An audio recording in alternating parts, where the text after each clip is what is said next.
Cricket balls are red, baseballs are white, American footballs are brown, and tennis balls are yellow. We don't even think about it really, but the story behind the tennis ball is actually quite interesting and even involves Sir David Attenborough. I know. Well, here's the tale.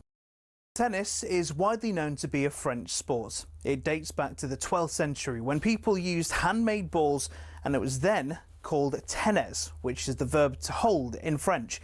And people used some pretty wacky material to make the balls with. Cork, wool, chalk, animal fur, and even human hair. A few centuries on, Germany got dead into the tennis too, but wanted to make a few modifications to the ball to make it a bit more effective. Around this time, an American chemist had just created something called vulcanized rubber. Out of that, people started developing air-filled rubber balls, which were properly bouncy, but either red or grey in colour. These were manufactured in Melton Mowbray. That's right, the home of the pork pie. One problem, the balls kept on breaking on impact with the racket. The call of new balls please seemingly coming over every other point. Step forward English lawyer and tennis enthusiast John Moyer Heathcote, who suggested balls be covered in flannel to stop them from degrading. And thus the modern-day tennis ball was born. But these were white or black, so how did they become yellow? Well, in 1967, the controller of BBC Two, one Sir David Attenborough, decided the corporation should show Wimbledon on colour TV. He got his wish and it was wide into people's homes across the country. The only sticking point, the white balls were nearly impossible to see on the screen. So the international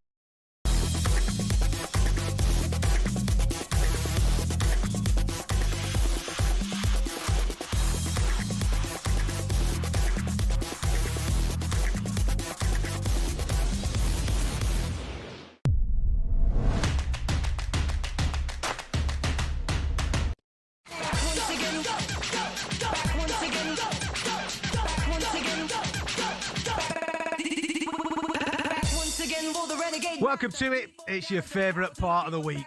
Work is done. Crack open a couple of tins, get that takeaway in, and come and join us for a little bit of sports chat. It's the Sports Bar Weekender on talkSPORT. I'm Adam Catterall Carlton Cole is alongside me, and we have got an action-packed show lined up for you. Yes, all the big football talking points are going to be covered.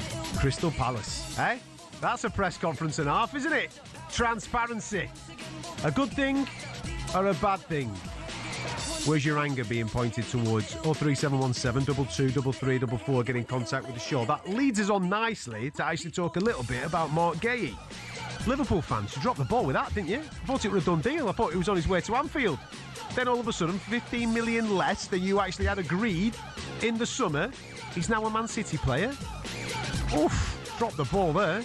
03717 223344. You've got to be absolutely spitting feathers. Where are you pointing your anger towards? And then, of course, we're going to talk Manchester Derby. 12:30, all gets underway, live and exclusive on talkSPORT. Michael Carrick's baptism of fire. How are you feeling about it, United fans? 03717 223344. The world famous Sports Bar Weekender quiz will be coming up at around about 11:30. Ryan will be here giving you all the latest odds and sods when it comes to the betting this weekend with all the football. And of course, we'll sprinkle in a little bit of EFL with Adrian Clark as well. If you want to get involved, you can. 03717 223344. It's your show as much as it is ours. Let's go.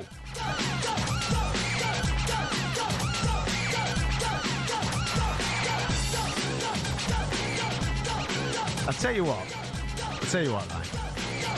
Since, I'm going to say November, right? You've always been a well-dressed man. Right? But since November, your terrace wear has gone through the levels, man. It's gone through the levels. You brought another new chemise out tonight. You're inspiring me. Look at you. Yeah, hey? but you got your Stony on. Like I've got to follow your lead. Listen, it's football weekend. To be honest, it's you. I follow. Wayne Bridge, yeah. I've got to ask you about him in a minute. Go on. And Sam Palmer. Oh yeah. You three, you two. I'd say no. You three are inspiring my kit. My wardrobe has revamped because of you guys. Well, I've got to be honest with you. I'm a little bit jealous of Bridgie because for those that are into the casual wear, right, when it comes to the old football at the weekend, there is a fantastic YouTube offering called Life Jacket. It's out there at the moment. Fenners. Fenners is running it, right? Absolutely. John Fenley, Soccer AM, all that type of carrying. You know who he is. He's running this fantastic YouTube channel, and I'm obsessed with it. Can't get enough of the casual wear. And he has a guest on every single week, and it can be different stuff. Sometimes they go through old school football boots. So you get your Puma Kings on there, your Tiempos and all that type of stuff. It's fantastic. But the majority of the stuff that I'm watching is that casual wear, and it's mainly jackets that people have collected, whether they be pop stars, film stars, and what have you. Bridgie was on there last week or the week before? Couple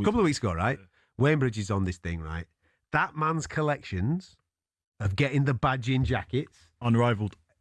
He's levels, man. He's got some serious game. CP, the lot. He's got the Palace. Yeah, he's got the lot. All of it. Anyway, if you're into it, go and check that channel out. It's absolutely brilliant. But I've noticed that since obviously you've been speaking to Bridgie about this, every week something fresh coming in, man. All right, so do you know what Bridgie does? He just sends me like a link to something. Does it? He'll go, this will suit you. And they just send it across. And then I'm there, I'm in an hour in, should I not? I'll leave it to sit there. Yeah. Then I just press buy. Do you know what I mean? It's got to be done, mate. It's got to be done. I think we should do this, right? Tag us in. If you are, I don't know, maybe you're preparing yourself for a little bit of a football away day tomorrow. You've got the gear out ready to rock and roll. The badges maybe nicely pressed. It's all there, ready to go for your standing on the terraces. Just tag us in it, man.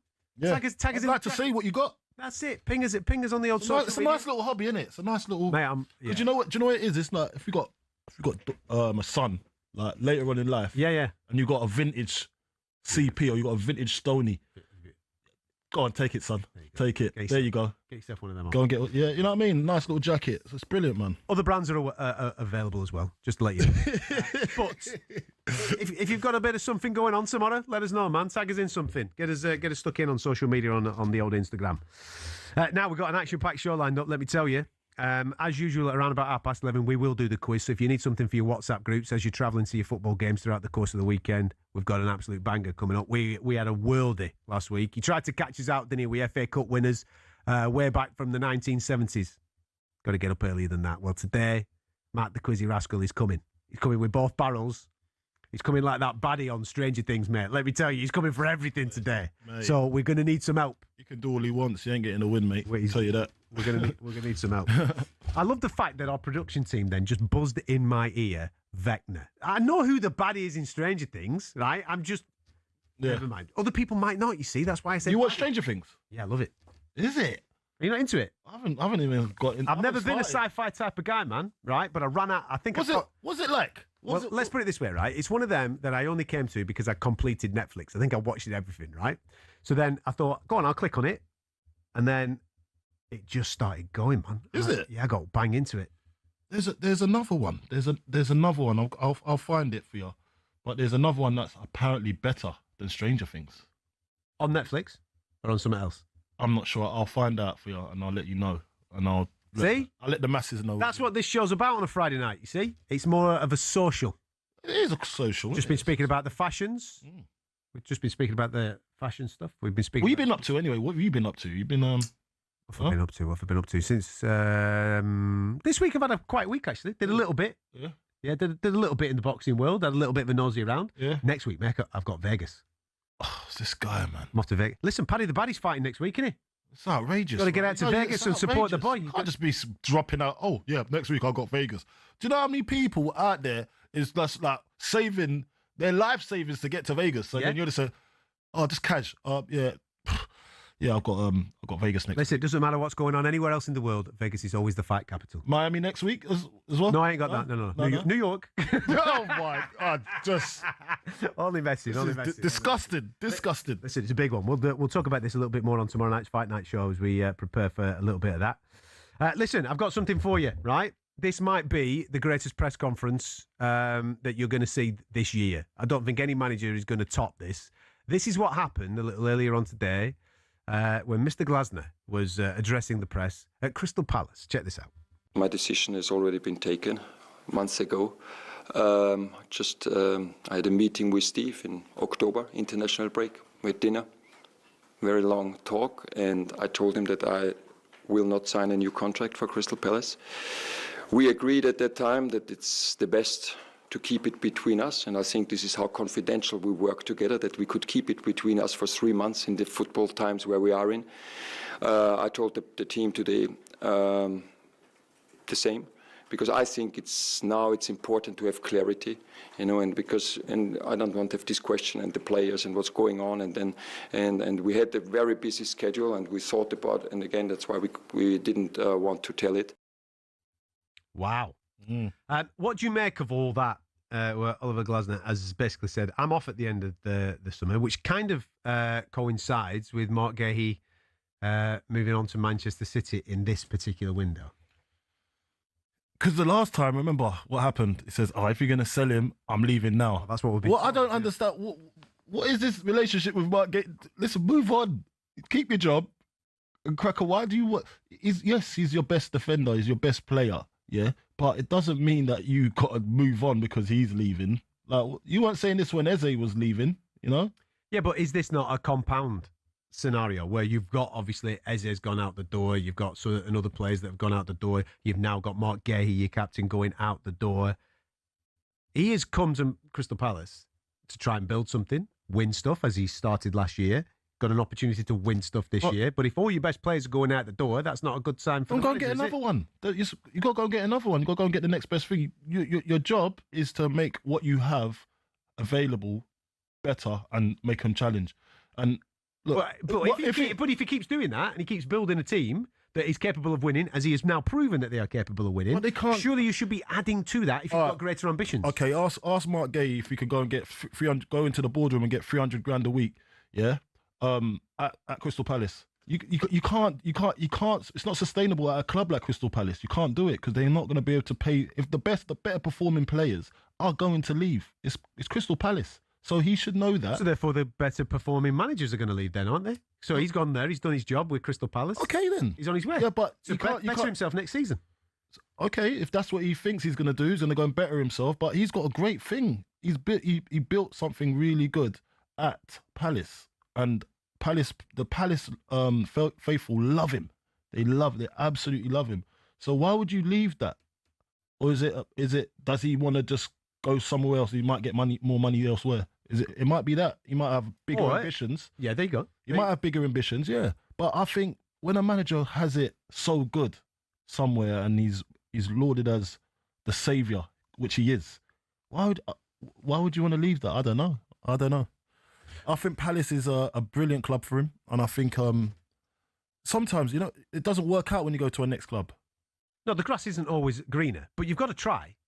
If his ambitions are to, I don't know, Champions League. Is it his ambition? It must be.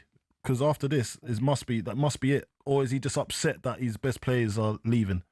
And then... Yeah, but that's ambition, is it not? Yeah, but then he can make the next player. And I think it's a bit naive to be announcing that at this stage of the season. Is it naive? Or is it... Listen, like he said, this conversation between him and the owner, Steve Parish, took place in October.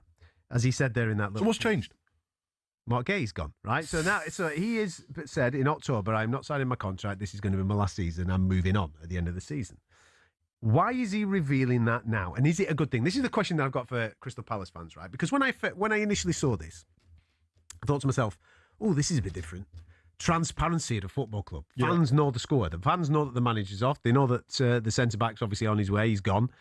He also revealed in that, which wasn't in that particular clip, that if a decent offer comes in for Mateta, he's probably going to go as well. Yeah. So what he's doing is giving transparency. All right, it's negative and it's stuff that fans don't necessarily want to hear, but at least they are aware involved of the situation. They're aware of everything that's going on. Was he right to do that? Because the way that he's worded that then... He's upset, mate. It feels like his ego's got the better of him and he's just thrown his toys completely out the pram and he's gone against the conversation that he had with the owner. Yeah. That's not a good working environment, mate. That's not a good place to be. What does he expect from a... That's just what I'm trying to say. When he signed up for this job, yeah, depending on what they've said and what was offered at the start when he signed up, we're going to keep our better players, we're not going to sell. And if that was the case, and then they have ended up taking the money or selling... But has the landscape not changed with him winning? He won the FA Cup for them. But Mark Guehi, yeah, has said that he wanted to leave, yeah? But when a player wants to leave, and Glasner knows that these type of clubs don't come knocking every day. So to begrudge any player that's leaving Crystal Palace to go to a bigger club, like Arsenal, Liverpool, or Man City, I think that's strange that he's begrudging them to do that. But whatever he's got going on with the board, he must understand that these boys want to grow into something else, into a Premier League winner or different ambitions, Champions League, playing in the Champions League week in, week out. Do you know what I mean? Mm-hmm. He can't offer them that. So he must know that the better players are going to leave. So why would you say what you're saying right now just because now Mark Guehi's gone? Because you could have left this until near the back end of the season. Why is it? And now it might affect the other players now. That's what I'm asking. It might affect the other players. Is this the right thing? It's not the right time to be doing that. And I'm looking at our position, West Ham. That wouldn't work. That wouldn't work with our fans. They'll be like, oh yeah, he's leaving at the end of the season. No, that means like you've just thrown your toys at the pram. We can see. So it's a selfish move. It's a selfish move for me. I don't know. I just look at it as a selfish move.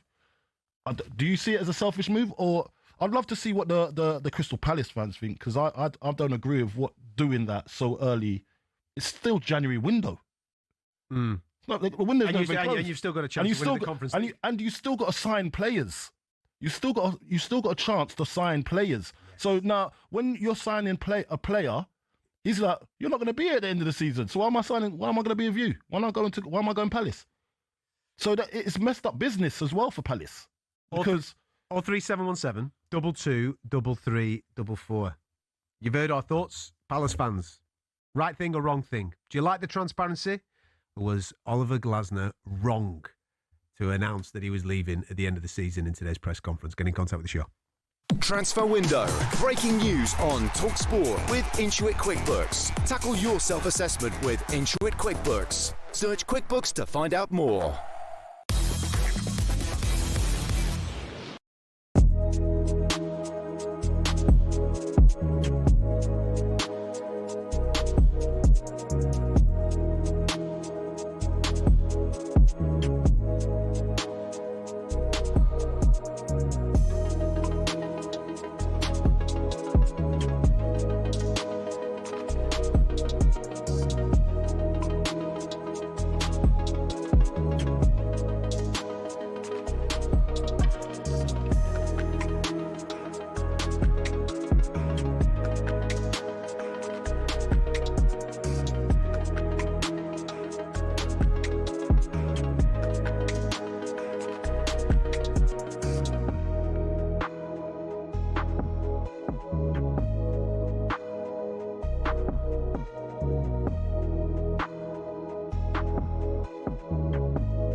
Sports Bar Weekend on talkSPORT Bet. With talkSPORT Bet. Download the app today for your latest odds and offers. You've got to be over 18. Gambleaware.org. Get your calls in. 03717 22 33 44. Was Gallagher right to reveal that he'd be on his way? The way that you worded that at the end of that, before we went to break there, about him basically just blowing Crystal Palace's business. Because no player's going to be signing this January now, between now and the end of the season, not knowing who the manager's going to be. Whoever can't understand that, just deluded.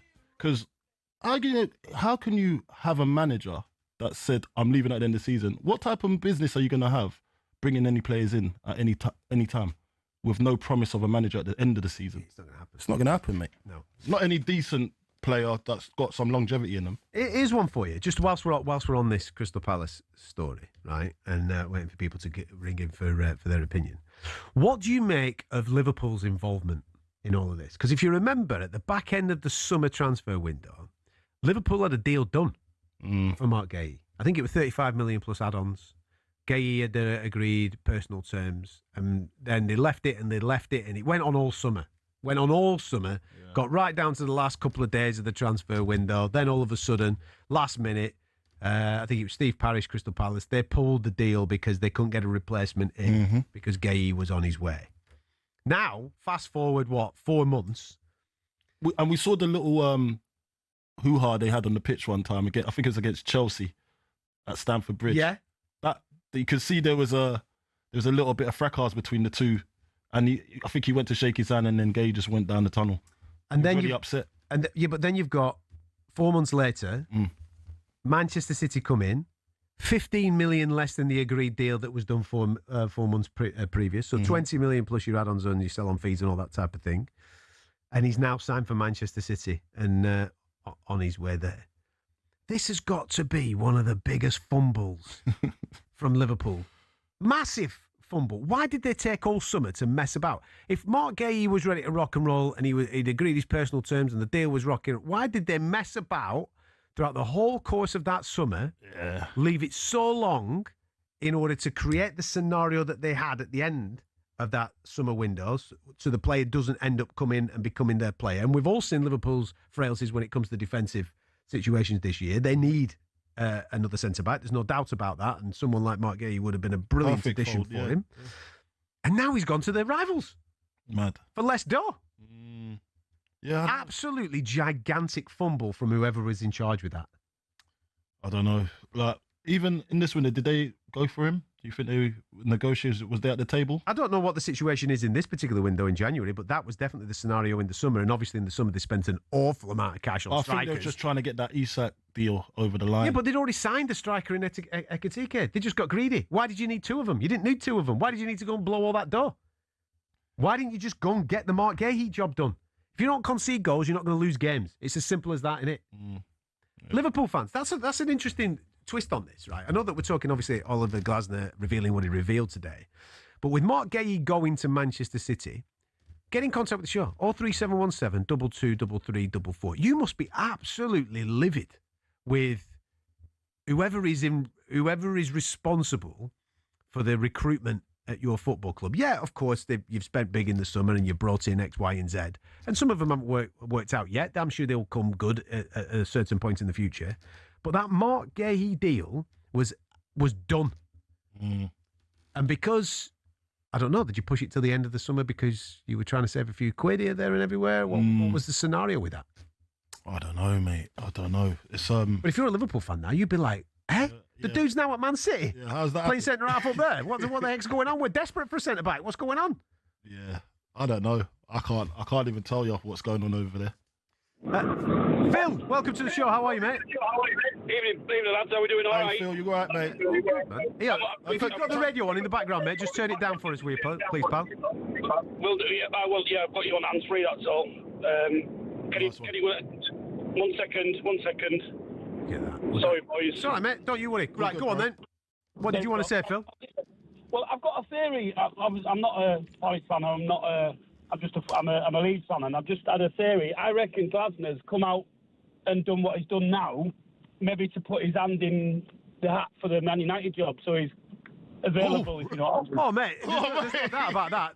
It's a case of tell me that you're going to Man United without telling me you're going to Man United. Is it one of those ones? Yeah, of course it is, mate. You know what I mean? Like I say, that's it. Like I say, I'm not a fan. It's just that I'm a football fan. I'm a Leeds fan, but I've just got a feeling he's thought, you know what? I've won a trophy with Palace. I reckon I could do that United job. My name's not being mentioned, so if I say I'm leaving now, possibly they might start talking. Good point.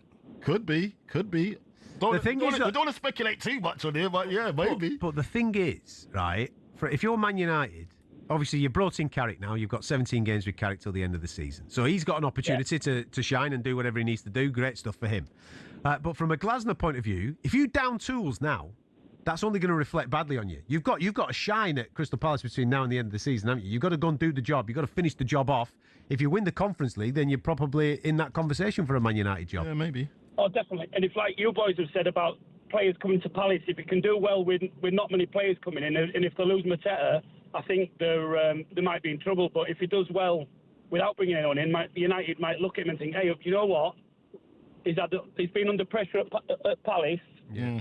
As much as I don't like United, it's a massive job. Yeah, mate. Yeah, absolutely. It's a step up for him. If he's looking for ambition and stuff like that, it's a massive step up. Tell me, what's your team? Leeds United. So yeah, I know. Okay. Not many people like us either, but. You're right. All right. But yeah, I like mate. Leeds. You make a good point there. I kind of understand that point. Maybe that is the case. Just to make himself available to say, listen, come get me, man. I'm ready. He's making a play. Yeah, like I say, I think it's just to put like a little seed in their head saying, you know what I mean? I'm out of contract in. Yeah. I think we lost him on M62 there. But in turn, that kind of still kills. It kills all the business. Palace. They can't get anybody in now. Nobody's signing for Crystal Palace. Unless it's on a loan for 6 months, you know what I mean? That's probably the only way. Yeah. Who else we got here? Michael, how are you, mate? I'm good. Cody, how you doing? It's Big Mick from the lounge. Mick, how you doing, mate? You good? I'm all right, son. That's my guy. Look, thanks for calling in, pal. Listen, you know what, right? I mean, it's a little... I've only just that last half hour, so I've heard the tail end of it. The first thing to me is two things, right? Is that, for me, I've done, as you know, Cody, I've done over 1,400 games watching West Ham in my life, here, there and everywhere, you know? And to me, I think to myself, firstly, if you don't want to be at a club, go now. Leave. What message does that send out? To me, I'd rather have... I mean, to me, they're all prima donnas, a lot of them now. The days of your Nobles, Cody yourself, you know, Marlon, you know, who give the Aidan Mullins, who get stuck in and give it everything. That's all I ever wanted from it, being a fan of West Ham. You know what I mean? Following West Ham. But to me, football ain't football anymore. It's just like, you know, members of the Joe Pub, I'd give my right arm to be able to play for West Ham, put that shirt on. You know what I mean? I just think to myself, what is going on with it all? I mean, yes, it's a business. I get all that. But it's just so... There's no loyalty. There's no... You know, we'll never see a Noble or a Gerrard again. Ever again. I really don't believe we will. You know, and to me, it really does knock me off. I could use more stronger language than that, but it really does get my goat, I tell you. And I just think that it's like... I don't know, it just really riles me. You know, I mean, don't get me wrong, Daz has done well. But he's getting delusions of grandeur, the geezer. You know, he ain't going to... We see it all the time. You look at what's happened at Chelsea with Maresca. You know, he's got his medical team telling him to sub, you know, whoever it was, and then getting letters in the post or whatever saying he didn't conform to it. You've got the managers ain't managers no more anyway. But, you know, what happened at Alonso at Real Madrid. I could go off my eye horse with it, but I just think that this is football. This is a working man's and woman's, you know, sport. It was, Mick. It's changed though, hasn't it? Like, you've highlighted everything there, mate. It's completely changed. It's now gone. I've been very lucky. I've been very lucky though, pal. You know, with the likes of Coley. You know, I've met my heroes. You know what I mean? And followed them up and down the country. They're normal people, but they give it all. They give everything. And that's what it's about for me. Football. If you don't want to be somewhere, go. Sod off. Go now. I love it. Mick, top man. Thanks for joining us, mate. Much appreciated. 03717 22 3344. Keep your calls coming in. We'll get you on the radio next.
You're listening to the Sports Bar Weekend on talkSPORT. I'm Adam Catterall Carlton Cole's alongside me. Darren, how are you, mate? Hi, I'm good. How are you? Very well indeed, mate. Thanks for giving up a bit of time to come and join us on a Friday night, mate. What do you want to say? It's about Crystal Palace. Go on, then. Even though I'm a Spurs fan, it's like this is what's going on with football. Players not loyal, teams aren't loyal, managers aren't loyal, and I hate to say it, they don't pay the most money. So Guehi's not going to stay. And if you're selling all of Glasner's players, he's not going to stay. Yeah, but does that not come down to just general wanting to progress within your own career? From a Guehi point of view, listen, I think they've exceeded expectation in winning the FA Cup last year. He's obviously been a major stalwart of that team. With all due respect, I don't think the majority of us football fans would say that Crystal Palace are going to be challenging for the Premier League anytime soon. They might get themselves a Champions League place. They've got European football this year and they've got a chance of winning a European trophy. So there's things along the way that maybe Mark Guehi wants to achieve that he might not necessarily be able to achieve with Crystal Palace. You can understand that from a player's point of view, and likewise for the manager. He's taken Palace as far as he can possibly go, and he's now being talked amongst some bigger jobs that are available in the Premier League. Is he not well within his right to maybe explore them? I agree with what you're saying, but do we really want a league where it's basically going to be 3 teams that can win the league? I mean, Spurs aren't going to win it. We've got no chance. Yeah, look. It's been like that, though, for the majority of the season. Every single season, it's only between 2 or 3 teams. It's always like very, that. very most, isn't it? And it goes through peaks and troughs, of course. But we can't say we're a competitive league. If it's the same clubs every year, it's not a truly competitive league. What about the magic of FA Cup? What Glasner done with Crystal Palace? That was magic, wasn't it? That was magical. Yeah. As a Spurs fan, I love the FA Cup. The FA Cup is what Spurs are about. And what about what you done in the Europa League as well? That was magic, wasn't it? I love that, but what the way the FA Cup has been treated by the FA and the Premier League, it's been more and more devalued, and it's sad because it's the oldest cup competition in the world, and it's totally devalued at the moment. How old are you, Darren, if you don't mind me asking? I'm 51. See, you're in my age bracket, mate. I'm a tiny bit younger than you, but you're talking about there's a lot of nostalgia connected to the FA Cup and various other competitions like that. And when we were growing up, mate, the top division in England wasn't the Premier League. I know it moved that way in the 1990s, but it still had working class roots. Now it's not like that. It ain't that anymore. This is a business before it is a sport at the end of the day. And like what you've just alluded to there is only a handful of teams that could genuinely win the Premier League, and it's going to be like that for a period of time. Yes, but what I have a problem with is the other clubs are more about making money than going for cup competitions. They're not about going for there's more money in staying in the Premier League, isn't there? Their priority is to stay in the Premier League. That is actually a win for them for the majority of the season, or qualifying for a European competition. They see more value in that from a revenue point of view and financial point of view, as you're pointing to, than actually going on a cup run and trying to win a cup. Because they also make more money through TV than the fans going there. Yeah. And that's why when people moan about saying the working class and this, we mean nothing to these clubs anymore. 100%. You're just a customer, mate. You're a customer if you want to. That's why so many of the big clubs now, they're not interested in their local fan bases. They're interested in day trippers coming in from multiple countries all over the world. I've been a season ticket holder since I was 6. Yeah.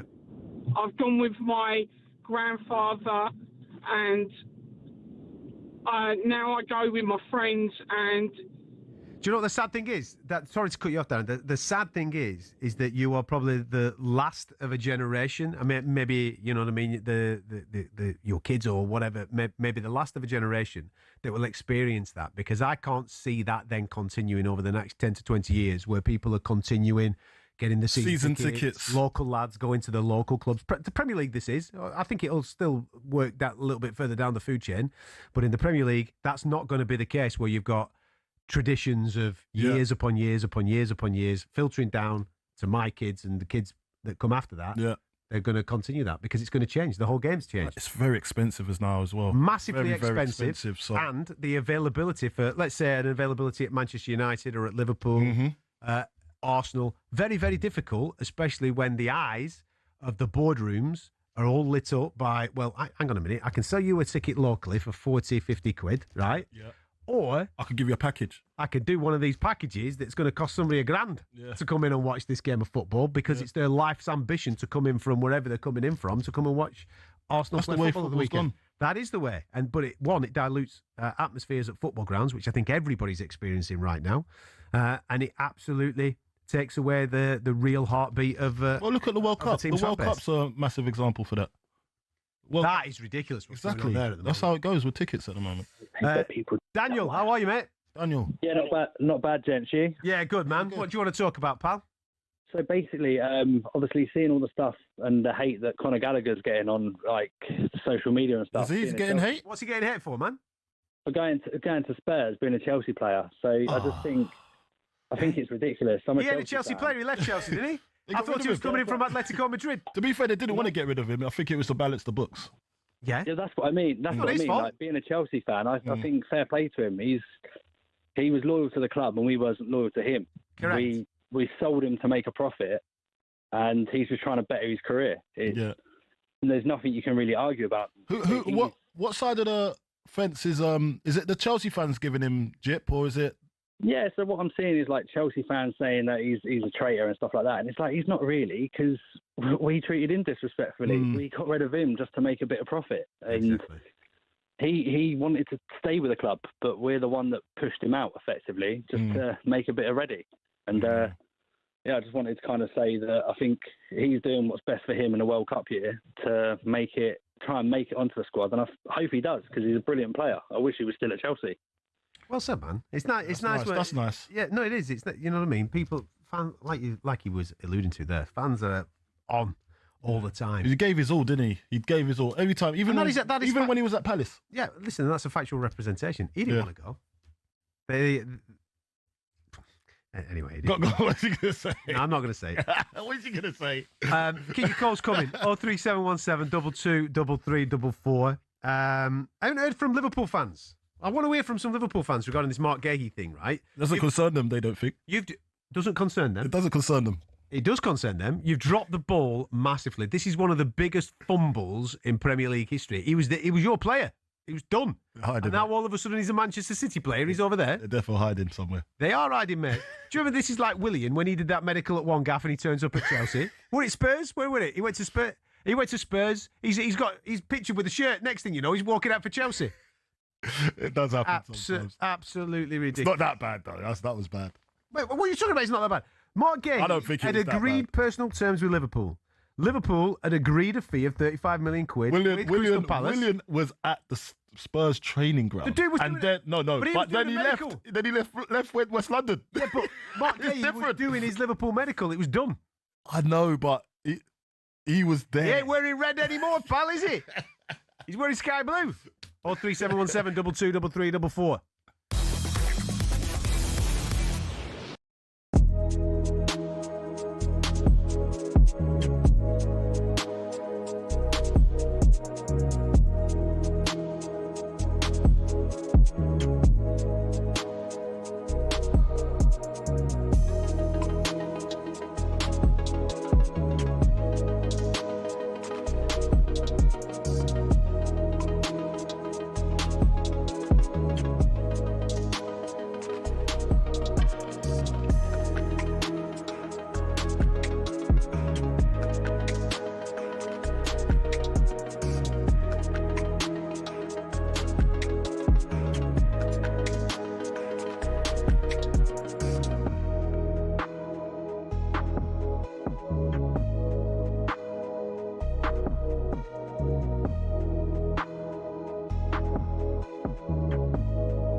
You listen to the Sports Bar Weekend on talkSPORT with talkSPORT Bet. Visit talksportbet.com today for the latest sign-up offers. You've got to be over 18, gambleaware.org. If you're out and about with your mates this weekend, you're looking for something for the WhatsApp group or maybe the team bus as you're on your way to a game this weekend, the quiz is coming up, 11:30. Set your alarm, man. Don't be leaving us. 11:30, that's when you're going to need it. And we're going to need you as well, because we've been told that the Quizzy Rascal is coming at it with both barrels. 03717 223344. Scott, you're a Liverpool fan, yeah? I am, lads. How are we doing? Very well, man. Listen, thanks for giving up a bit of time. I wanted to speak to a Liverpool fan tonight. What do you make of all this Mark Guehi situation, pal? I am really, really, really disappointed that it's actually come to this. What a rat. I think going to sign for Man City after doing a deal with us, I think the club have really disappointed me. We were prepared to pay 35 million quid for him in the summer. But why not just on the 1st of January, when the window opens, just go in and get him signed on a pre-contract agreement for the summer? Why didn't you? He was prepared. I don't know. So that's what disappoints me. He was prepared to stay at Palace till the end of the season. So why not just go in straight away and get it done? I mean, I've heard through socials and stuff that the club aren't prepared to go head-to-head with City because of the outlay that it's going to cost on wages. By wages and paying them now and agent fees and all that sort of stuff. But I don't understand why we couldn't just go straight in. Obviously, he was prepared to come to us in the summer, so just go in 1st of January, get it done straight away. At the end of the day, what's like the 16th of January? City only went in for him, 4 or 5 days ago? Yeah. It could have been done. It could have been done already. And we could have missed. Well, you'd done half the work, mate. At the back end of the summer window, you'd done half the job. You'd got his personal terms all agreed. I mean, you and Crystal Palace had agreed a fee. Everything was sorted. All like you just said. If you'd have gone in and said, right, this is what we want him at the end of the season. Mark, everything's sweet. Stay at Crystal Palace for the next 6 months, pal. This is what you're going to be guaranteed from July onwards. I just don't understand. Because he was already in talks. Yeah, but I just don't understand how Liverpool can drop the ball on this. He was your player. It was done. Something mad's gone on there, mate. I think it must be something to do with the agents. I think it's something to do with the agents. But then you never know what Guehi's thinking. You know what I mean? Because I listen to talkSPORT a lot through the day. I'm a truck driver, so it's always on. The lads were saying today, well, Mark Guehi, he's 25. He's only ever known Man City to be top tier team. Yeah. He hasn't watched them when they were in the dregs, when they were in the lower divisions and coming up. So he's only known as a professional footballer. Yeah. Pep Guardiola at the top of his game. Yeah. And maybe that's what swayed him. But I don't know. I'm really frustrated the way the business has gone. I mean, we were prepared to spend 450 million quid in the summer on talent from outside the league. He's a proven Premier League player. And you need that even position. Even Semenya as well. I don't understand why we didn't go for Semenya. Yeah, mate, I listen, I completely agree with everything. Who knows what the situation is with Mo Salah? You guys have spent a lot over the summer. They have. But when you actually analyse positions... we haven't spent anything for the last 3 or 4 transfer windows. No, you're right. With the dealings that we've done in the summer, outgoing as well. Net spend was only 250 odd million over 4 windows. Yeah, listen, all that, the way that you phrase it and the way that it is framed absolutely can be spanning whatever direction. But the key thing for me, I know that you just brought up Semenya there, right? Losing out on Semenya wasn't that big of a deal, really, because I think you will always find players that can do a job in those particular positions. Centre-halves are very, very difficult to come by, man. And like you just said, especially proven ones. There you go, proven in the Premier League, a lad that plays left-sided. He seems to have an amazing temperament. He's very well spoken about. And he wanted to come to you. He did. He's done. The deal's done. It was done. There's some serious questions that, honestly, the fan base and the management or whatever need to ask some serious questions of the people that were responsible for that transfer and how they've dropped the ball on that, because that was done for Liverpool. I know, and he's only 25. It's not like he's 28, 29. Because the club don't want to go for. Yeah, I think it's the agent. Like, obviously, they was in talks. You think they must span something? Yeah, but the agent's always going to go for the best deal for his pockets. He's getting his percentage. Yeah, I get it. His pockets. So he's never going to keep his word. Mark Guehi might, but he's not going to do it. And he's going to go, well, these lot are laying this all out for you. But it's like what our man was saying, Scott, right? We are on what? The 16th of January. They did the deal at the back end of September. It was, middle of September it was done when the window shut. That deal was done. Yeah. It got pulled by Crystal Palace. So why doesn't he then just say, even before the window opens up, you've got to be talking to the agent. You've got to do it now. Exactly that. They should have been in there going, right, this deal is done. Yeah.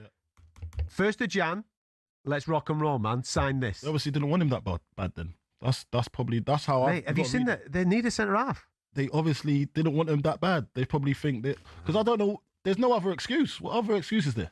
Chris, what do you think, mate? Chris, are you there, pal? Chris? Yes. Thanks so much for me on. How you doing, Chris?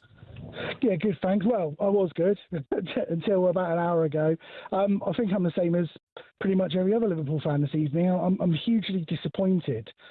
And I've been trying to rack my brain to think what's caused this U-turn. And I hate to say, I think it's about money. I think if we have made a Guehi offer, wage-wise, it's really half what Man City have offered him. And I didn't want to believe he was that type of motivated player, but that's all I can think it must be. I've heard 300 grand a week. Liverpool were never ever going to pay him that, never ever. So I hope it's not true, because he's an English player. He's brilliant. I want to think he's going to lead us to the World Cup. But I think he's chosen City just for the money. Yeah, but I understand what you're saying there, Chris. Right, but like as I just highlighted there. It's the 16th of January now, right? So we've had nearly 2.5 weeks of this month since this window was opened. Why were Liverpool not there 1st of January, getting the deal done so therefore nobody else can talk to him? Nobody else can turn his head. Nobody else can have that conversation. Yeah, I know, because Liverpool normally are one of the things to get their business done in the transfer windows. And we've seen that, and that's been brilliant for us fans, because we've been able to say, oh, great, we've got our guys in nice and early, and that obviously hasn't happened with him. It hasn't happened at all. And I don't know if that's an Arnie Slot issue, or if it's the guys ultimately making the decision about where the money goes. So yeah, it's difficult. We've definitely, caused our own issue by not going for him. But part of me also thinks, maybe he's decided, well, I'm probably better off going to City. I'm definitely going to win something. Yeah, I think that might be the main thing, because they got probably more chance of winning something this season than Liverpool. I think that might be. Do you think plus the money's great as well? Yeah. Do you know what I mean? So it must be something like that. So you think the last 4 months of Liverpool's form, where they're obviously not going to win the league and do major things this season, you think that has then... Pep's a banker. Like, he's staying there, isn't he? Like, we don't know what's happening with Arne Slot. Well, he might not be... Well, Pep's going to call it a day at some point. 2-3 years? It's not going to be now, is it? It's not end of the season. Maybe. It's not end of the season. Who knows? It's not going to be end of the season. He even said the other day, I've got another 18 months on my contract. Right, okay. Yeah. So that's at least 18 months he's going to have with him. Right. So I don't know, man. I don't know. I just think it might be something to do with winning and having a chance of winning the league this year. And then he can look to play in Champions League next season. And then and there is a slot there for him. They need him. Massively. So, yeah. I think it's all right that he's gone there personally, but Liverpool, you could say they've dropped the ball, because they could have got this done early, like just before all you got to do is contact the agent before, say, listen, let's recommence. It's done. But obviously something's happened there. We're going to change our attention towards the Manchester derby, obviously, which gets going at 12:30. We'll talk a little bit about Liam Rossini turning into David Brent as well. 03717 22 33 44. Don't be going anywhere.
When Sir Jim Ratcliffe took control of footballing operations at United, the Manchester-born billionaire was somewhat welcomed in as a homegrown hero, ready to save the club from the dark days of the Glazers. But in just 12 months, he became a punch bag for many fans. So what happened? Let's take a look and you can decide for yourself. The important context here is that over the last 3 years, the club has lost over 300 million quid. And from day dot, Ratcliffe committed to fixing this, which of course is the right thing for the club. But what seemed to get fans' backs up is the way Sir Jim Ratcliffe, accompanied by Sir Dave Brailsford, went about it. For example, talkSPORT understands their lunch options at the Carrington canteen have been reduced to just soup and sandwiches, which the higher-ups at the club say will save them £1 million a year. Now that might make sense for many who don't get free meals at work themselves, but it gets a little bit more picky than that. It was reported that after staff brought some stationery, they were ordered to send sellotape back because it wasn't considered essential. The reward for being Steward of the Week used to be 50 quid, but that was scrapped and replaced by a paper certificate. And such is the grip Ratcliffe has on spending, he reportedly scrapped company credit cards, meaning some staff racking up hundreds of pounds worth of expenses and spending weeks out of pocket waiting to be reimbursed. But it's not just the stingy decisions around the amount of tea bags in the cafeteria. In 2024 alone, Ratcliffe oversaw 250 redundancies and more were announced at the beginning of 2025. Now, while there are people who acknowledge that United staff numbers are overinflated, it's the optics which aren't great. Because while all this has been going on, Casemiro's getting paid 350 grand a week and the club forked out 14 million quid getting rid of Eric Ten Hag and Dan Ashworth. But United fans' rage doesn't just stop here at the cuts. Ratcliffe's unpopular decision to introduce a flat ticket price of 66 quid for every fan, even children, certainly did not go down well. For fans, it feels like the very foundation of the club's support is being attacked for the sake of making marginal financial gains. But Ratcliffe has backed it, saying if you shy away from difficult decisions, then nothing is going to change. And time will tell whether these measures will improve operations at the club and help drag standards up on the pitch. But one thing's for sure, his first year wasn't exactly a charm offensive, and there's still a long way to go for United to be back to where many say they belong.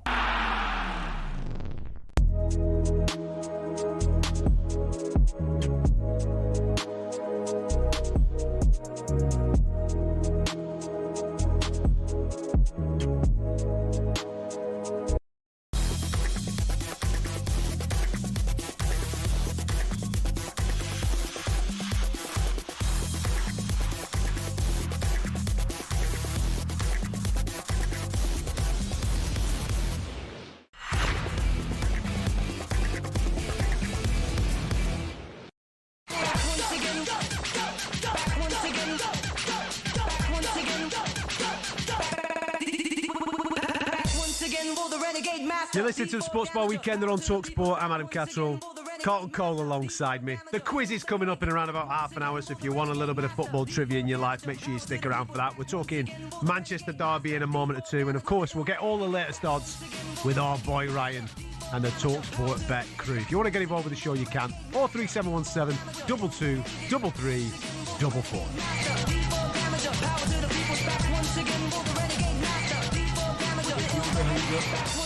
With the renegade master. With the ill behaviour. Listen, before we talk about Manchester derby, which is 12:30 live on talkSPORT, let's get back to the phones. John, how are you, mate? I'm absolutely fine. You okay? Very well indeed, John. Thanks for joining us on a Friday night, man. What do you want to talk about, buddy? What gets me with these agents is, you know, he's employed by the player. Why does the club have to pay him? Why shouldn't it come out of his transfer fee or his signing on fee? Yeah. I just don't get it. So why does the... he takes a percentage out of it, doesn't he? He takes a percentage from the fee, doesn't he, mate? Yeah, that's the business of it. You know, I've seen, like, agents getting, like, millions and millions of clubs. Yeah. And you think, he works for you. Kevin De Bruyne never had one. He negotiated his own wages, didn't he, at Man City? Yeah, I think if you're man enough to play the game, you're man enough to negotiate your own deal.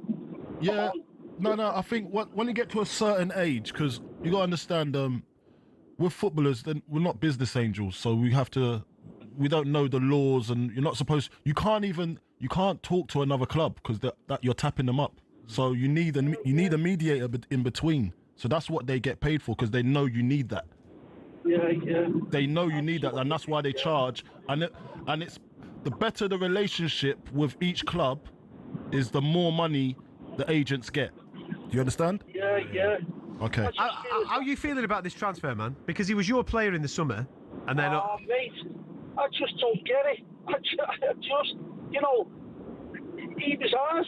He was getting a medical. He was at the training ground and everything.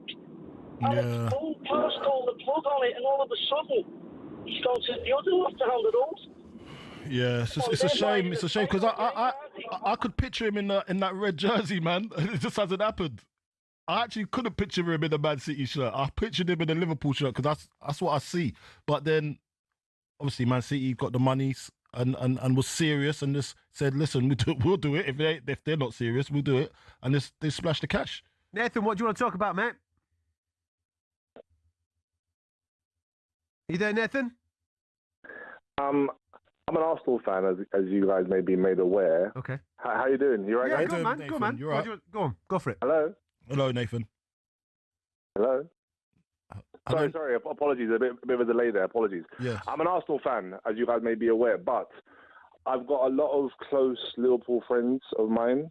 So I feel hearing certain Liverpool fans for the last 10 minutes say certain things that don't make any sense, I want to help them sleep tonight. So I'm going to say the first thing is the reason why they couldn't sign him on a pre-contract is because him being in the same league means that the rules don't allow that. Yeah. So yes, you might have bought him in the summer. They could not sign him on a pre-contract because they're also Premier League teams. So them being upset about agents and this and that, it couldn't happen, okay? Man City can pay it up front and they're willing to do that. But my second point to that is, so I want to help them sleep. So they're welcome from a rival. They're very welcome for that. My main point beyond that is the fact that if you look at both teams, right now, if you're Guehi, you walk into the Man City team because of the injuries. You will play the rest of the season pretty much every single game. If you look at the Liverpool team, you don't. Because people can complain about Konate all they want. At the moment, if he's being linked to teams like Real Madrid, he's not a terrible player. He's fallen off from last year's form, but he's not a terrible player who, the minute he walks into the club, he replaces Konate. That doesn't happen. At Man City, it does. And then also, from my third point, to be very brief, is the fact that if you're the two teams as businesses, if you look at Man City, they might be one, without the injuries, maybe one centre-back away from having a new dynasty that Pep's been trying to rebuild. One centre-back who he can be that person. Look at Liverpool. If you're the owner, you go, flip, we spent £500 million in the summer, and we now need to replace the right-back we bought because he's an attacker, and replace the left-back we bought because he's also an attacker, and we've got a right-back being played by centre-back, and two strikers. It's a whole mess. You go, we could probably outlay the money right now and do what Man City have done, but actually we need a massive second rebuild in the summer. So do we do that and maybe replace someone? We've already got a Konate, when we need to currently maybe buy 3 or 4 players. And Man City are like, we don't need one. There he is. We'll go and buy him. So there's 3 parts of that, but the main one is Liverpool fans, you can sleep. You couldn't have pre-contract to sign him. Don't hate all the agents for that reason. Hate them for all the other reasons that make way more sense. You're definitely an agent. But could they have not gone in on the 1st of January and said, listen, we want the player. Let's make that happen. Oh my gosh, I wish. No, he's got a bit of a delay. What I would say how would they? Sorry, you got me. What? I don't know. I don't know how they would say let's make that happen without it being a pre-contract agreement. It would either have to be what Man City have done, which is here's the money for him. We're going to buy him right now. Yeah, that's what I mean. Or there's no other or. They can't pre-contract sign him. And Man City have gone. Bit of a delay. Yeah, there's a massive delay, obviously, which has affected the conversation. But they could have gone in on the 1st of January and said, we want to buy the player. Yeah, but you have to have a good relationship with the agent because he's the mediator. So he's the one.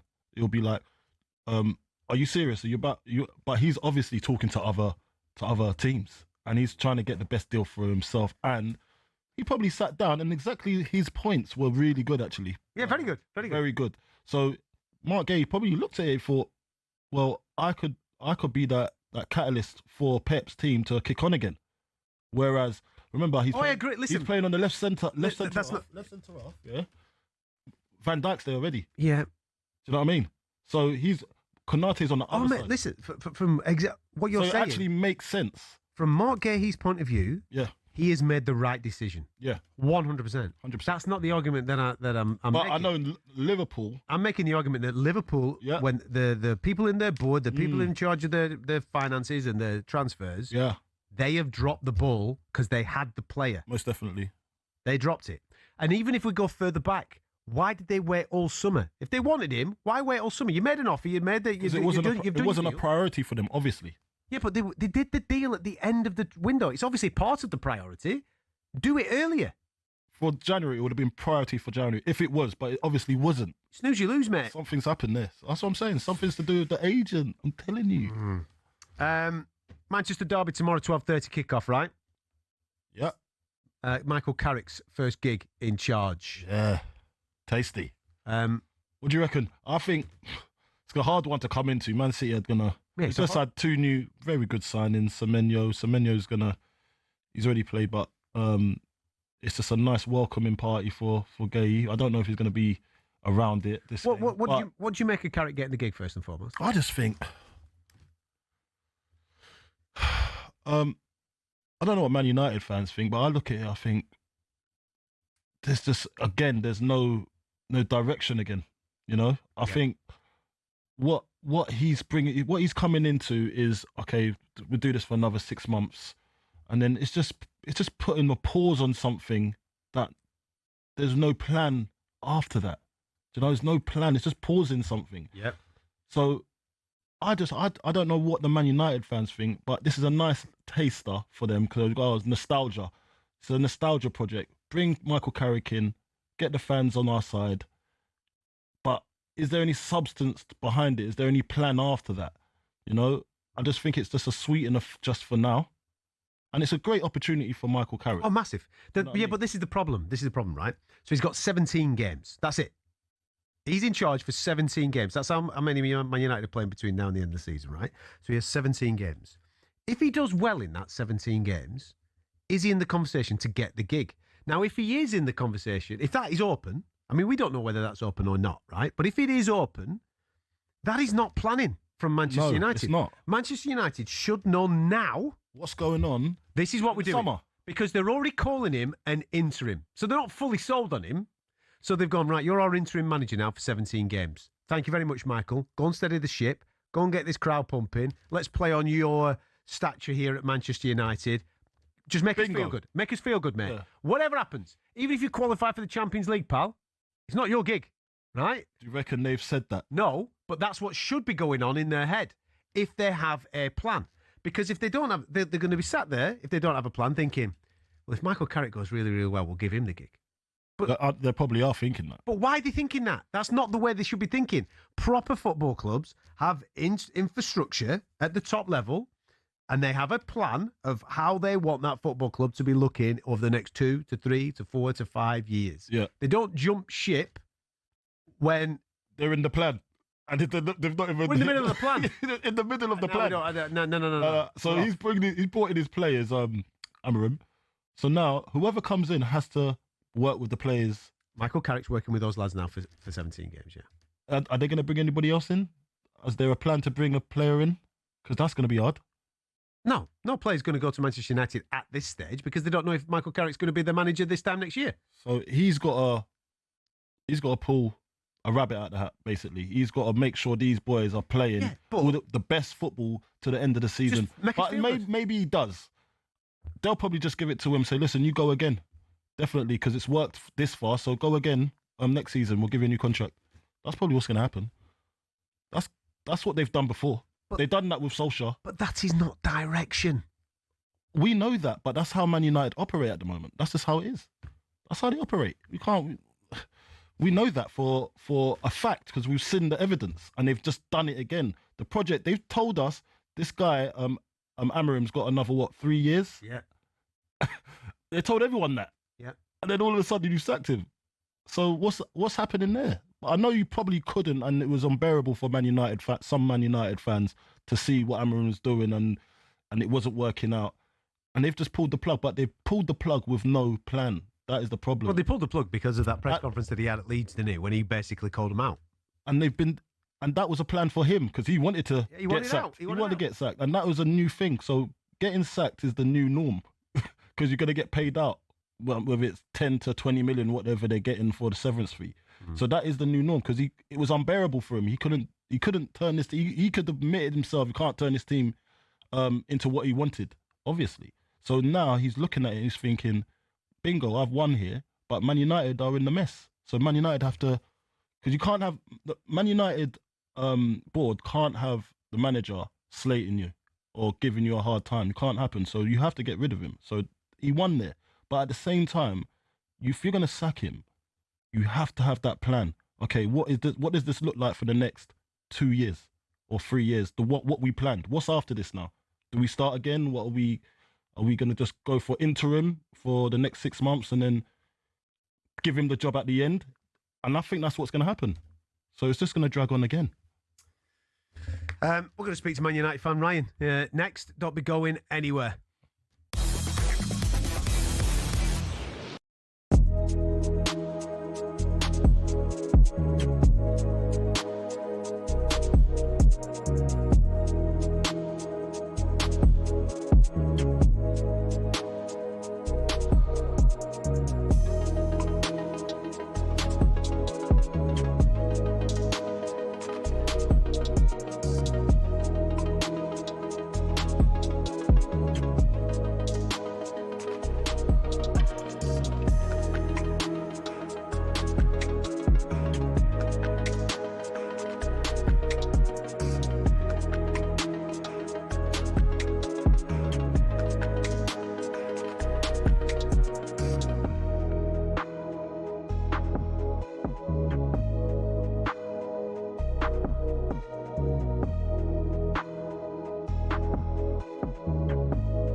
Just been having a little bit of a career discussion with Collie there in the break. We're both thinking of getting into football management just to get sacked, to get some of this severance pay, man.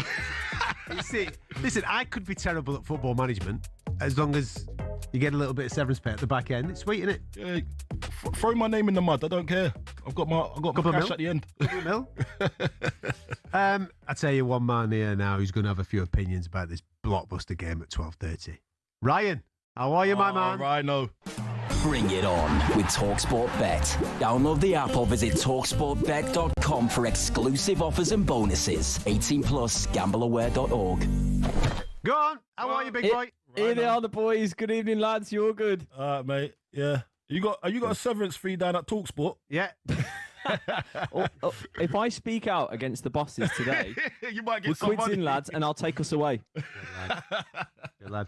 Brilliant. What do you make of the Michael Carrick appointment?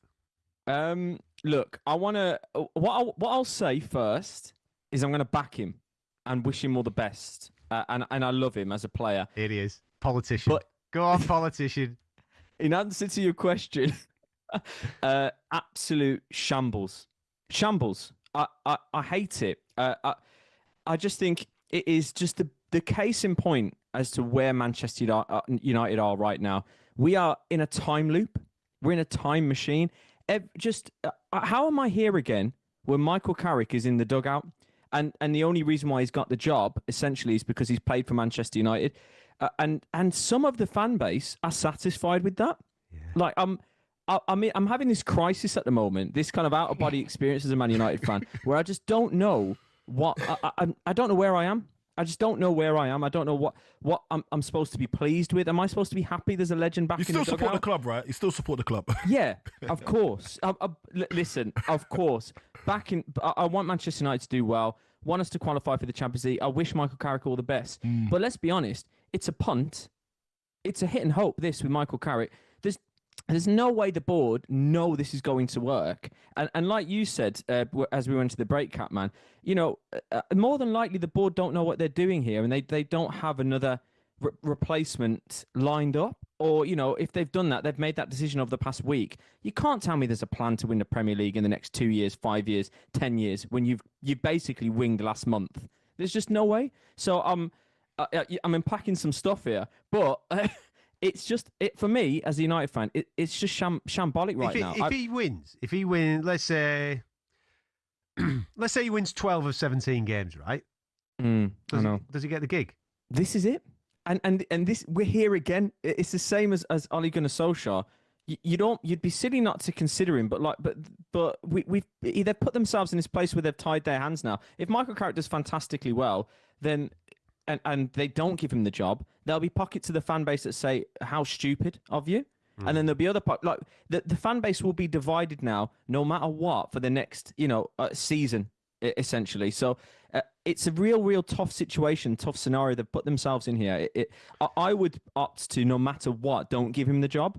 But there'll be Man United fans right now screaming at the radio, screaming at YouTube, saying, "But that's stupid. If he does fantastically, give him the job." And that's where we are. That it's shambolic from the top down, and it's spilling into the fan base now. So it's just, what a circus it is, lads. Honestly, would you take Glasner? Yeah, take anything. I would. I'd take anything, Cody. I would take anything. But in answer to the Glasner question, yes, I would. Of course, I would. But I think like the Thomas Frank appointment, for example, he's gone to Spurs. When that first happened, everyone was going, "Oh, look, United should have went for Frank." Look what a manager he is. That true. Step to a bigger club, with all due respect, is astronomical. Yeah. So it's still a question mark. I'd rather go for Unai Emery personally, but it's rather convenient, isn't it, that he's come out today and said he's leaving Palace. So it's what we'll have to wait and see, I guess. Yeah. Tells you, that's very interesting. So, yeah, Glasner is your man then? Potentially. Yeah. He plays the same kind of systems as Amorim. He plays a lot of systems, though. So you got the players for him already then, isn't it? Yeah. That back three and the way he likes to play with Palace is there. It is. So, I don't know. We'll have to wait and see. But I'm just... This game on the weekend, who knows? Come on, then. Who knows? Let's start with it. Nerve-wracking. Let's start with it. 12:30, live on the old TalkSport. Man United hosting Manchester City. Michael Carrick's first game. Fred the Red will be there. He'll be dancing. He'll be getting them pumped up. You're loving this, aren't you? Hey, absolutely. I am like a kid in a sweet shop, mate. I think it's absolutely awesome. Cheshire Catty is, if you're watching on YouTube. It's unbelievable. Listen, football is cyclical, right? Manchester United will be great again one They will day, right? And it will make me sick. Right now, pal, I'm going to milk it. I'm going to Lap enjoy it all it. in. Oh, Lap it up. I'm Yeah. swimming in it. Swimming in it. Enjoying. Drink it in. I don't even envy you.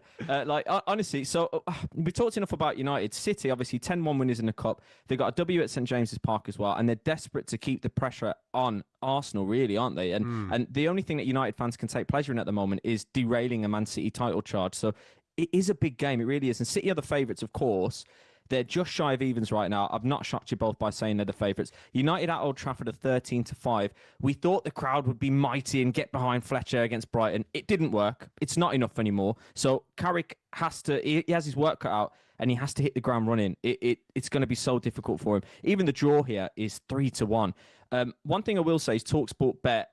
If you haven't checked out the website or the app before this weekend, there's loads of good prices. There's one super boost on the app. And it's in this game. It's Šeško and Haaland to get a shot on target each. It's gone from 4-5 all the way to 7-4. Šeško's a man in form for United, and Haaland, well, need I say more about Haaland? 7-4 is not a bad price for just a shot on target each. So I will say that one because I do like that. City and both teams to score is 11-5, and that's a talkSPORT Bet booster.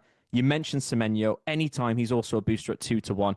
What a signing. What a signing that is. Mate, they've done business, haven't they? Brilliant. They've done business. I know. They're cooking, aren't they? It's getting hot in that kitchen. It's getting hot. It is. Do you know what? Do you know what's sad, Catman? I don't even see them as a rival no more. So I'm not even getting wound up by this. They're on a different planet, aren't they? So it's one of them. Fair play. It's good business. And a bargain. Guehi, by the way. Was it like 20 million plus add-ons? Yeah, ridiculous. Mental. So, anyway, Semenyo anytime 2-1. That's the booster as well. There's only one thing you need to be looking at tomorrow, mate. Go on. Phil Foden always comes good in this one, doesn't he? Oh, I know. Phil Foden always scores, Loves and it. Harden gets a hat trick and all that jazz. Loves at Old Trafford and it's theatre of dreams. Loves it everywhere, mate. Loves it anywhere in Manchester, mate. Loves I know. 43-20 Foden. If you want the Catman special, 43-20. Okay. So we've got Chelsea versus Brentford. Yep. Saturday, 3 p.m. kickoff. That's classed as a derby, I suppose. Still, isn't it? Brentford just Yeah, it's around the corner. It's West London. West London action. Yeah, go on then. That's a 3 p.m. What have you got for us? Yeah, not bad. There's a bit of civil war as well within the Chelsea fan base right now with the new gaffer, David Brent. As a lot of people are calling him. It's crazy, isn't it? There's no need for that. Give him a chance, mate. Hey, man, edge. He's a man-ager. It says it all there, man, edge. I saw that. Said, I saw. When did he say? He didn't say that in Chelsea colours. Yeah, he did. I swear he did. Didn't. It wasn't. He did. I think it was when he was at Strasbourg. It must have been. Man, edge. Nah, it's not. I'm not having it. I didn't see a Chelsea badge. It weren't recent, man. And also, in his response to sickness in the Chelsea camp, he said, I've had a chat with the lads and I've told them to wash their hands. Yeah, mega, man. Mega. No joke. Honestly. Okay. But basics, what I will tell basics, wash your hands. The board did a great job, didn't they? The board, they've got their money's worth already. Right, so Chelsea the favourites. They're 3-4 right now at home. Brentford are 16-5. I think Brentford will be fancying themselves for this one. They are. Oh, what's happening? What's he doing? Is he What's he doing? He hasn't charged his PC. He ain't charged his PC. Schoolboy error. Man drops off the Zoom. He's just about to get. What it is, he's throwing his toys out the pram. Yeah, he just lost his head. Out of him. He's lost his head. I'm back. Oh, here he is. Oh, God. What happened there? What happened there? I don't know. You tell me. I lost my head about Manchester United. I just pressed a few buttons and I've gone. So anyway, I'll hurry up. Our producer's a Chelsea fan, and you've been like dissing Racina, so he's locked you off. That's what it was. Is that what it was? That's what it was, mate. Yeah. I heard him say something before I left there. Brentford is 16-5 for this one. I think they'll fancy it. The draw's 3-1. What I will say is Thiago, second top goal scorer, 4 behind Haaland. 4 goals behind Haaland. Get on that. He's 11-8 to score any time, and out of everyone, he's the name jumping off the paper for me, lads. Yeah. Right. Listen, I'm going to skip over the Arsenal match because they'll beat Nottingham Forest. Even though they don't have a great record there, but Arsenal will beat them 1-0, 2-0, something like that. Brighton versus Bournemouth, mate. That's your Monday night game at 8 o'clock. What have you got for me on value on there? Yeah, you know what? A nice little Monday night game, this one. 3 points between them as well. And 2 teams are directly involved in why the Prem's so bonkers. We were all together. We watched that 4-4 with United, didn't we? It's a tough one to call, this one. Now, what I will say is, I'm not implying Bournemouth are a one-man team, right? But that loss of Semenyo is obviously a very heavy one. And reading the odds here, it has definitely impacted it because Brighton are the favourites. They're odds-on favourites here. As I mentioned, there's not much in it in the table, but they're 17-20. Bournemouth are 13-5. and the draw's on at 30. The draw as well is 13-5 too. So it's one of those games. I say, but how did Bournemouth recover from such a big loss? Really, he's a star man, isn't he? Welbeck is, in terms of any time goal scorer for this game, he's the one that stands out for me. He's just over evens right now. He's got 8 goals in the Premier League, but a Brighton win and both teams to score is where I'm going to land here, because talkSPORT Bet have boosted it and it's on at 11-5.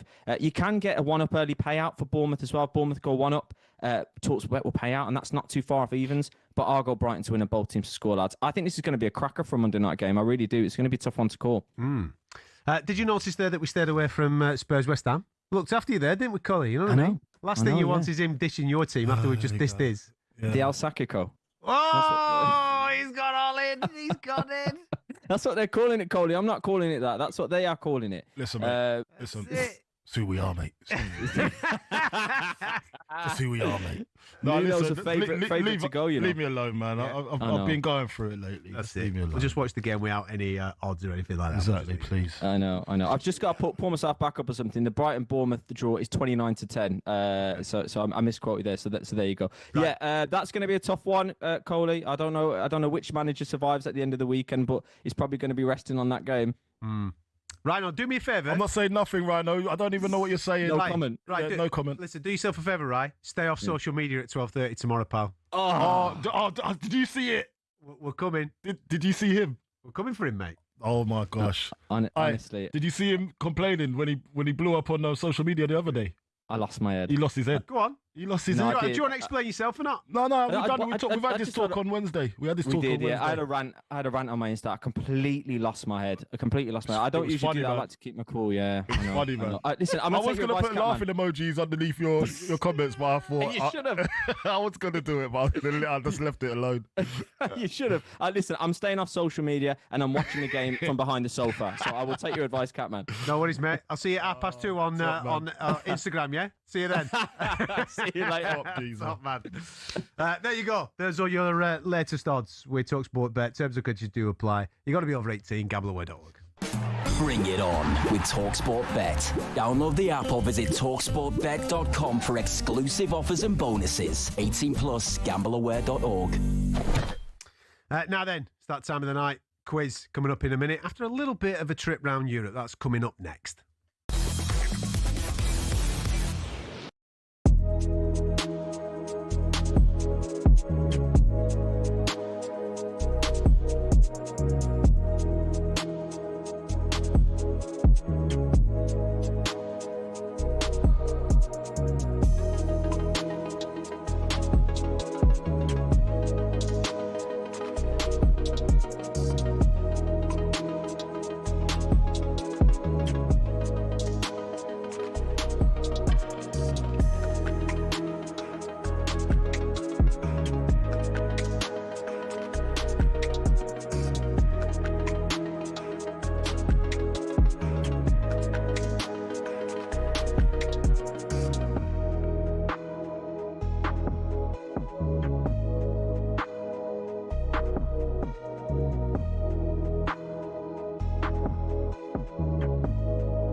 Now, as we tell you every week, we're about 6 months away now to the World Cup. Each week, we're keeping you updated with how all the English players are performing across the continent. Here's European football expert Andy Brassel on who to look out for across Europe.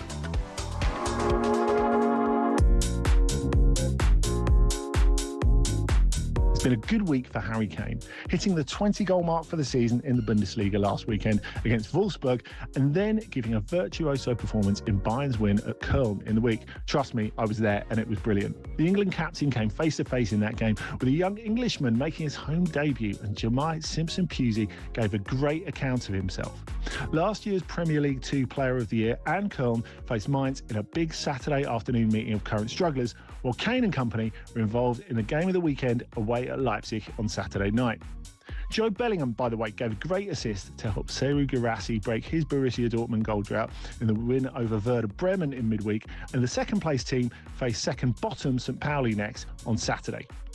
Just like Kylian Mbappe, Jude Bellingham was spared involvement in Real Madrid's embarrassing Copa del Rey elimination at Albacete on Wednesday, following the sacking of Xabi Alonso.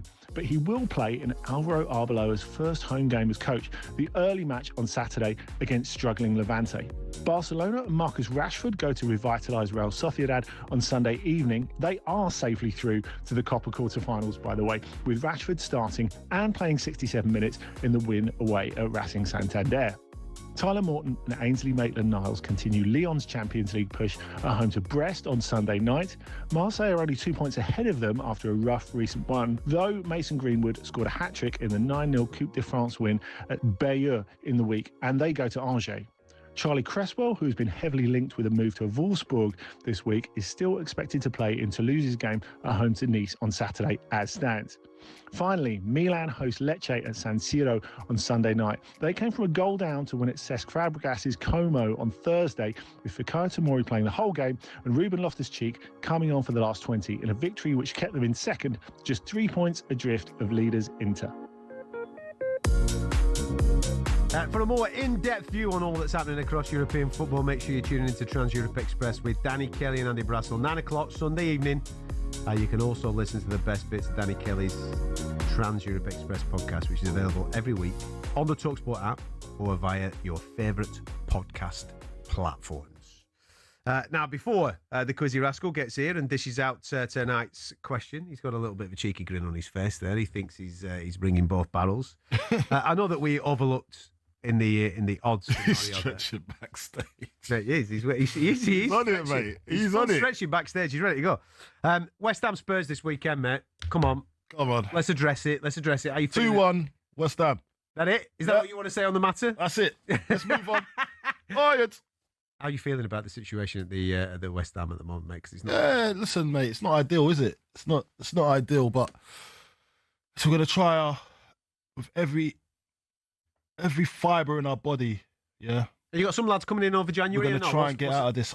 What's the situation with transfers over January? We've already signed 2. Yeah. Depends what Nuno wants, and then hopefully we can get something over the line very soon. Another one. But yeah, it's not ideal at all. But we're just gonna try our best to get out of this situation. We've done it before, mate. Great escape. It's happened. I've been in teams like West Ham. I know it's a little bit different type of players, characters, but I think Nuno understands what he has to do, and hopefully he can get a song out of the boys, and hopefully the signings that he's made and makes do make the difference, because it can make the difference sometimes. It gives you that extra boost. But did I hear something about your man Paquetá? Is he off? Is he going South America? I don't know. That was the noise, wasn't it? That there's bits going around on social. You're asking the wrong man there, mate. I don't know, mate. I ain't got a clue. Is this the perfect fixture for you, Spurs? This weekend, given the scenario that you're in, is this the perfect fixture? Spurs are not in any good form at the moment. That's what I mean. And because it's Spurs and because of where you're at, is this the motivator? It could be the Mr. Motivator. It could be. And these type of games, a derby, anything can happen in derbies as well. It's away from home as well, so I think the crowd are going to be up for it. It's going to be a good game to watch. Whoever's watching this game, that's a neutral, they'll really enjoy it. I think it'll be end to end, wide open. wide open because both teams need it. Yeah. Both teams need it. We need it more, obviously, but both teams need this game. Yeah. Both managers do. Has he finished stretching? Is he ready? Is he ready to rock and roll? What's he doing now? Is he like wanting a walkout music or something? Is that what he's doing? No, he's trying to finalise some of the questions and just probably fact check. Probably that's what he's been doing. Expecting a bit of WWE style sort of entrance. Oh, is that what you wanted? Well, the Stone Cold Steve Austin door to kick off. You lost last week. What would you expect? I've come back to regain the title. Come on, bro. It's not happening. We'll see. It did feel a little bit like Hulk Hogan just flying through the room there, ready to rock and roll for a resurgence. Stone Cold squizzy while squeeze. Yeah. How's your week been? Has your week been good? Very good. On a bit of a health craze with the new year and all that. Do you want to explain that? What you're doing? You know. Hang on, here we go. Here it is. He's actually put the tune on for you. He's put the tune on. Shave your head bald in there. Got the look. Anyway, go on. What's the health kick? Just a few gym sessions, sauna, cold shower, and all that. Did you hear what he just did? Did you see what he's done there? Few gym sessions, sauna. Yeah, it's good for you. Cold bath. Nah, just a quick. Cold bath. Nip under the cold shower and all that. Is that it? Cold bath, bro. It's cold. You are looking a little bit more fresher in your face there, mate. What are you doing? Spa. No, just a bit of moisturiser and all that. You know, it's all this. Look, I'm getting to that age now. If you don't, keep on top. Take care of business, right? Okay, yeah. Just sort of tails off quite quickly. Okay, I see what you're doing there. How's the dating scene going? That's what I was about to ask. Come on, man. We're going to hit him with the good stuff. Yeah, go on. It's going. It's ticking over. Anything lined up? Oh, maybe one or two. One or two. Yeah, we're ready. See, that's what I'm saying. Absolutely none of your looking after himself. Listen, man's been in the gym, looking after himself. Yeah. He's got one or two lined up. See, listen, I know it's none of our business. Your fingernails have been chopped as well. Yeah. Is that a pedicure? Is that a pedicure? Tell you what, ready to go. I'm going to say, like, the beard looks like it's been groomed. Yeah, it looks like it's been groomed up as well. What's going on here now? You got something going on tomorrow, have you? You got a little bit of something going on? I'm going to Wimbledon. He gets proper embarrassed, when he does, doesn't he? Yeah, he gets proper embarrassed. Yeah, cheers. Leave him alone. Let's go. Mrs. might be at home listening to this. Hey, look at this, lad. Oh, man. Anyway, right, last week, brilliant from us. Absolutely sensational. Probably the best performance of the season so far. After a slump, we've had some dodgy results recently. What have you got lined up for us tonight, then? Well, it's a question on the Manchester derby, and you're always poking at me saying that I'm coming up with these odd numbers every week. Well, the number this week is 17. Unlucky for some, it's number 13. Is it? Yes. All right. Okay. I'm looking for the 13 top goal scorers in Premier League Manchester derbies. You want me to give you a piece of paper, do you? You know what I mean? Come in, man. Tell you what, this bit. There you go. Cheers, mate. Cheers, pal. Cheers, mate. So go on. What is it? The 13 top goal scorers in Premier League Manchester derbies. 13 top goals. Premier League only. Oh, he loves it, doesn't he? He loves it. And so when you say that, not Premier League era, so we can't have Carabao Cups, we can't have FA Cups, Premier League. Yes. Right, okay. There you go, gang. 13 he's after. Can you name the 13? There's going to be some mad names in here, so think long and hard. 13 top goal scorers, Manchester derbies, Premier League. That's it. That's all you need to think about. Who's the top 13? 03717 22 3344. We'll start answering this next.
quiz is on. You are listening to the Sports Pod on talkSPORT with talkSPORT Bet. Visit talksportbet.com today for the latest sign-up offers. You've got to be over 18.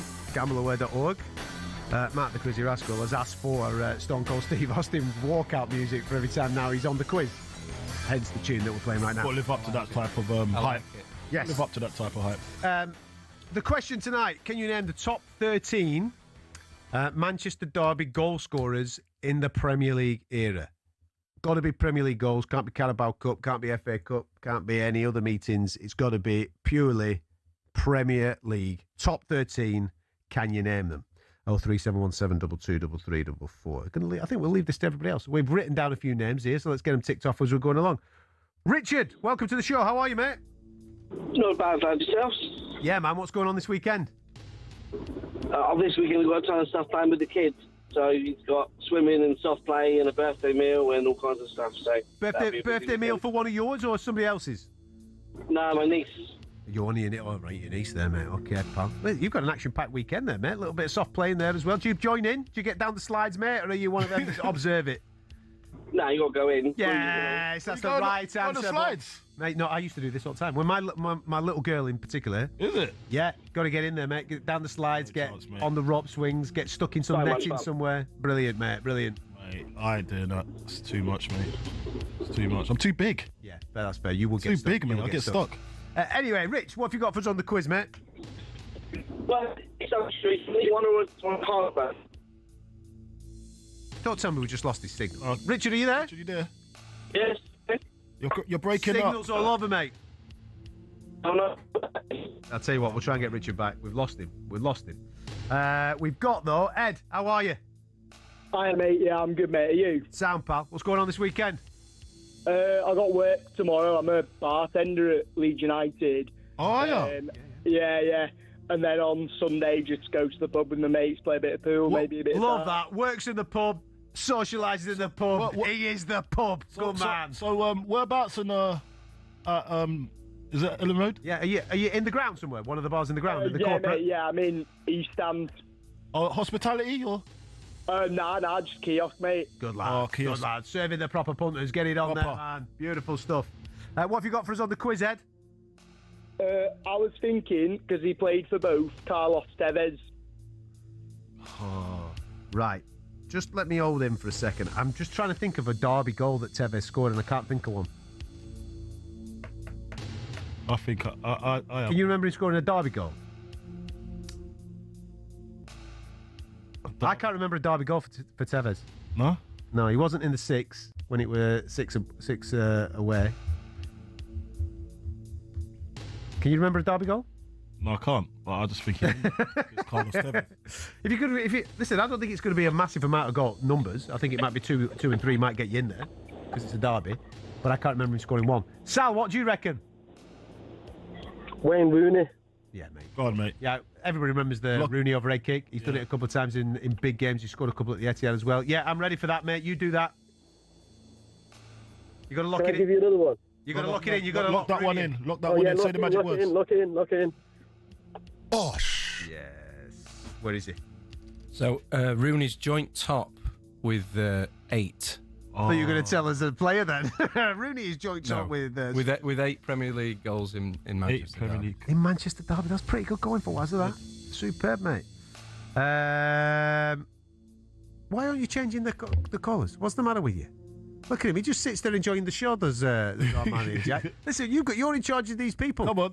You're gonna get us here fired for the up. drama. That's all he's here for, mate. I'll tell you what he was doing. He was just delaying this. Yusuf, how are you? I'm good. How are you doing, lad? Very well indeed, mate. Listen, obviously it's a big one, this, mate. We can't be having any slip-ups. What are you thinking? Yeah, I'm thinking Sergio Aguero. Go on, do it. Yeah, you got a couple. I'll go with that. Okay. Yeah. Bosh. There you go. Joint top. Yep. Sergio with 8. You've got Yusuf. How are you? All right, come on. Why are you being so sheepish? What's up What's with wrong with you, man? What are you up to? What are you up to? I got a couple. Never mind, you got a couple. What are you up to? Why are you being sheepish? You at work today? Why are you on the down low? He's at work, man. No, I'm working tonight. All right, you got to keep it away from the bosses. Yeah. Pretending nobody knows that you're on. Nobody knows that I'm on. Yeah. All right, okay, mate. We'll keep it low key. You sound tired, man. What's going on? Yeah, long shift. How long you been on? 10 minutes? No, it's 6 o'clock. 6 o'clock. Whoa. When do you finish? 6 tomorrow. Oh wow, Grafter, big man. 12 hours. Grafter. Yeah. Listen, think of the money, man. Think of the money. Think of the money, cash coming in. Yeah. That's it. Make it rain, baby. Make it rain. Right, come on. What have you got for me on this quiz? I got a couple. Can I have two? Well, let's see how you get on with the first one first. Go on, mate. Phil Foden. Yeah, he's in. He's in there. Go on, then. Do it. Phil Foden, look in. Right. Just don't say anything yet. Let's see where Foden is on the list. Where is he? So Foden's got 7. Yeah. Third, is he? Well, he's joint 4th.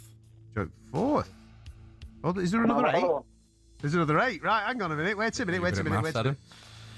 Foden 7th. Right. Go on then. I'll let you have another one. Rashford.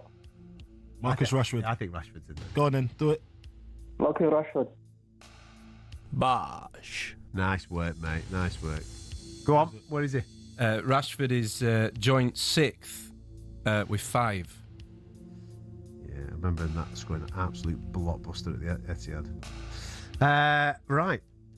He's done it again. He's chatting away in the room there, just enjoying the show. Can we have some callers? Thank you very much. Tony, how are you, mate? How you doing? Very well, Tom. What's going on this weekend, pal? No, I'm just mourning about what the hell's going on with Crystal Palace. But come on, get it off your chest. Go on, it's your show, mate. I'm not very happy, to be honest, with Glasnow's behaviour. I think of it. I can't put my finger on it. I'm just not very happy with how he's behaved. But that's by the by. Mark Guehi goes with the blessing of me anyway, because I think he's been impeccable with his behaviour. Yeah, you know? I agree, mate. It's a bit he deserves the move. He deserves the move. Of course he does. I feel sick to the pit of my stomach the amount of money he's getting paid, but that's by the by. It is what it is. But, football, isn't it? But what are you actually upset with Glasnow about? Just the way he's conducted himself and come out in the middle of the window and say, I'm leaving. Yeah. How we meant he says the squad's thin, and then he's saying, well, how are we meant to sign players now? Because nobody, poor Brennan Johnson who's signed for us. Yeah. You know what I mean? I feel sorry for him. Yeah. Agree. It's true. You're right. Yeah. Fully right. Yeah. Go on, mate. What have you got for us on the quiz? Mark Hughes. Do you think? Mark Hughes. Do you think? Well, he played for City as well, did he not? Yeah, but in the derby, did he score in the derbies? I remember Mark Hughes scoring a goal in a derby, right? They got beat 5-1, but it was pre-Premier League. I do remember it's a beautiful scissor kick. It's awesome, but it's pre-Prem. He was the best at that. Mark Hughes. I'm just going to put him. I'm going to put Mark Hughes with Tevez in the car park, right? Just going to leave him there for a second. 03717 22 33 44. Keep your calls coming in. We'll get you on the radio after the news.